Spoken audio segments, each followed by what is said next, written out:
नमस्ते और शेकिना टीवी में आपका स्वागत है।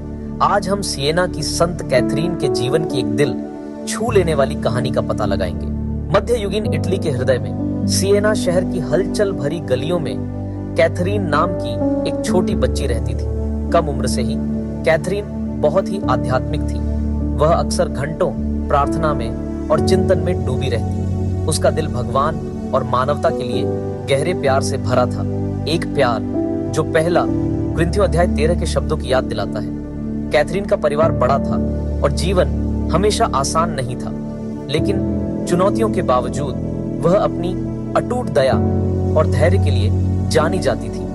वह अक्सर खुद को याद दिलाती थी कि प्रेम सहनशील होता है, प्रेम दयालु होता है, और इन शब्दों से उसे अपने आसपास के लोगों की सेवा करने की शक्ति मिलती थी। जैसे जैसे वह बड़ी होती गई, कैथरीन को दूसरों की मदद करने के लिए खुद को समर्पित करने का बुलावा महसूस हुआ। वह संत डोमिनिक के तृतीय क्रम में शामिल हो गई, जो एक धार्मिक समुदाय है, और प्यार और सेवा के जीवन की शुरुआत की। वह बीमारों से मिलने जाती, गरीबों की मदद करती और जरूरतमंदों को दिलासा देती। उसका मानना था कि प्रेम ईर्ष्या नहीं करता, ये घमंड नहीं करता, ये अभिमान नहीं करता।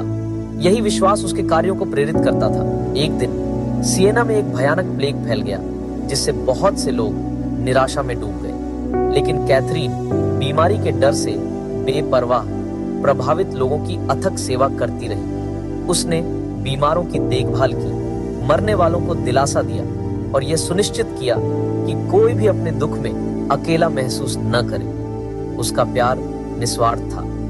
यह अंधेरे समय में आशा की किरण थी, लेकिन उसके निस्वार्थ कार्यों के बावजूद कुछ लोगों ने उसके इरादों पर सवाल उठाए। वे सोचते थे कि वह अजनबियों के लिए अपनी जान जोखिम में क्यों डाल रही है, पर कैथरीन ने उनके संदेहों पर ध्यान नहीं दिया। वह जानती थी कि प्यार हमेशा रक्षा करता है, हमेशा भरोसा करता है, हमेशा आशा करता है, हमेशा धीरज रखता है। प्यार की शक्ति में उसका विश्वास अटूट था। कैथरीन की दया उसके अपने समुदाय से कहीं आगे तक फैली हुई थी। वह एक शांति दूत बन गई, विवादों को सुलझाती और न्याय की वकालत करती। पोप और अन्य नेताओं को लिखे गए उसके पत्र ज्ञान और एकता और शांति की गहरी दलील से भरे हुए थे।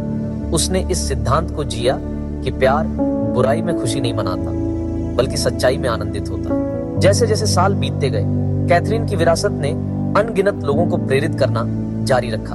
उन्हें एक संत के रूप में मान्यता दी गई और प्यार और सेवा के बारे में उनकी शिक्षाएं आने वाली पीढ़ियों के लिए मार्गदर्शक प्रकाश बन गई। पहला कुरिन्थियों अध्याय 13 उसके लिए केवल शब्द नहीं थे, वे जीने का एक तरीका थे। जब वह अपनी मृत्युशैया पर लेटी हुई थी, उसके चारों ओर वे लोग थे जिन्हें उसने अपनी दया से छुआ था। कैथरीन ने धीरे से कहा, अब ये तीन बने रहते हैं, विश्वास, आशा और प्रेम, परंतु इन सबसे बड़ा प्रेम है। उसका जीवन इस सच्चाई का प्रमाण था, उस पवित्र शास्त्र का एक जीवंत उदाहरण जिसे वह बहुत प्यार करती थी। सिएना की संत कैथरीन की कहानी एक सुंदर उदाहरण है कि कैसे पहला कुरिन्थियों अध्याय 13 की शिक्षाओं को रोजमर्रा की जिंदगी में जिया जा सकता है। प्यार की शक्ति से जीवन और समुदायों को बदल सकता है।